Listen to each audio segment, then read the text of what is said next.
संसद का हमारा हाल वही है, मुद्दे बदल जा रहे हैं। कभी वंदे मातरम है, भोमो है, कभी प्रदूषण है, और कभी जो शिव जी की तस्वीर दिखा दी गई सदन में वो है, और कभी ऐसे छोटे मुद्दे हैं जो शायद जनता से सीधा सरोकार ना रखते हों, लेकिन उन पर चर्चा होती है। और करोड़ों रुपए के नुकसान के आंकड़े और प्रति घंटे कितना खर्च होता है। दरअसल हमारे जो पूरी लोकतांत्रिक प्रक्रिया है उसमें जनता के चुने हुए वोटों से जो प्रतिनिधि आते हैं, नीचे त्रिस्तरीय पंचायत से लेके विधानसभाओं से लेके और फिर संसद तक, तो उसमें सबसे बड़ी महापंचायत तो यही है। और इस महापंचायत से ही संदेश पूरे देश में जाता है। और वहाँ पर अगर इस तरह के हंगामे होते हैं और इस पर बातें करते हुए दरअसल अब हम थक चुके हैं। हमारे को ये समझ में नहीं आता कि इसमें नया मुद्दा क्या जोड़ा जाएगा। हम हमेशा ये जो संतुलन शब्द का प्रयोग आपने भी प्रश्न में किया और विनोद जी भी कर रहे थे, वो संतुलन का बिगड़ना ही इसके पीछे सबसे बड़ा कारण है। हमारे पास पक्ष विपक्ष दोनों ही तरफ अच्छी समझदारी वाले नेताओं का अभाव है। मुद्दों को केवल मुद्दों तक सीमित रखते हुए उसको आपसी प्रतिद्वंदिता को दुश्मनी तक न बदल देने वाली समझ का अभाव है। इतना इम्बैलेंस है कि अब हमको ऐसा लगने लगा है कि वहाँ पर हम नेताओं को नहीं, शत्रुओं को चुनकर भेजते हैं। और उससे बड़ा कन्फ्यूज़न जनता का उससे आगे का है कि जिनको ये आपस में शत्रु की तरह ट्रीट करते हैं वही पाला बदलते हुए एकदम से दूध के दूल्हे भी हो जाते हैं। व्यक्ति का समर्थन करें कि विचारधारा का समर्थन करें कि सब इतना घुल मिल गया है कि जो सत्ता में है वही सर्वोपरि है और जो सत्ता में नहीं है वो जीने लायक ही नहीं है। ये ठीक करें विनोद, मतलब जो सत्ता में है, जो सुप्रीम पावर में है उसी की चलेगी, और जो पावर में है नहीं उसको तो विपक्ष में बैठने का छोड़ दो, भारत में रहने का छोड़ दो, धरती पर रहने का ही अधिकार नहीं गोया कि। इस तरह के जो विचार हैं वो गलत हैं। कोई पार्टी 2 से अगर 300 तक पहुंची है तो कोई 300 से 2 पे आ गई है, ये चलेगा।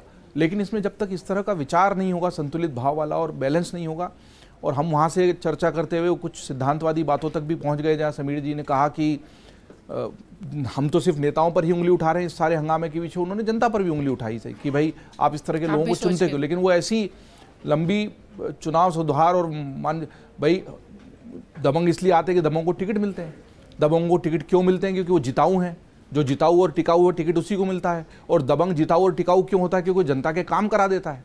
एक मास्टर जी को आप चुन के भेज दो भारी बहुमत के साथ, मास्टर जी के घर जाओगे तो पानी का नल नहीं ठीक करा पाएंगे आपके पास।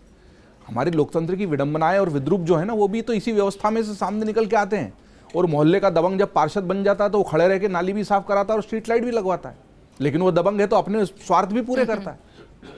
उसमें काम कराने की कुव्वत है, लेकिन अपने खुद के काम कराने की उससे ज्यादा कुव्वत है, इसलिए दबंग है। और इस विरोधाभास के बीच जनता सोचती है भाई मेरा काम हो जाए, तेरे को जो कमाना है कमा, भाड़ में जा। अगर यही सैद्धांतिक बातें करनी है तो हमें फिर उस सच्चाई को भी आंख खोल के देखना ही पड़ेगा ना, जहां से ये तथ्य उभर कर आ रहा है कि मधु दंडवते क्यों चुनाव हार जाते हैं और फूलन देवी क्यों चुनाव जीत जाती है। इस देश की व्यवस्था ही ऐसी है कि यार वो दंडवते जी के घर 4 बार गए तो उन्होंने तो सिद्धांतों का हवाला दे दिया, यार गलत काम है, मैं चिट्ठी नहीं लिखूंगा। तो बोले भाई तुम जमानत जब्त कराओ और घर बैठ। और चाय भी देर से आई। इसीलिए तो राजनीति में अपराधीकरण का जो विषय है आज तक हल नहीं हो पाया। नहीं, इसलिए नहीं होगा ना कि आप उसके घर जाइए तो उसके 4 लोग बैठे होंगे तो तुरंत आपकी समस्या नोट करेंगे और एक आदमी पीछे लग जाएगा, कैसे नहीं हो रहा, हमारा वोटर है। तो अगर या तो आप ये तय कर लो कि हम अपने काम नहीं होने की कीमत पर भी अच्छे आदमी को चुनकर भेजेंगे, धीरे धीरे सफाई हो जाएगी। सच्चाई को सामने रखेंगे तो सच्चाई स्वीकार करेंगे। तो हम खुद साफ करना चाहते हैं कि नहीं, पहले अपने आप से पूछ लें।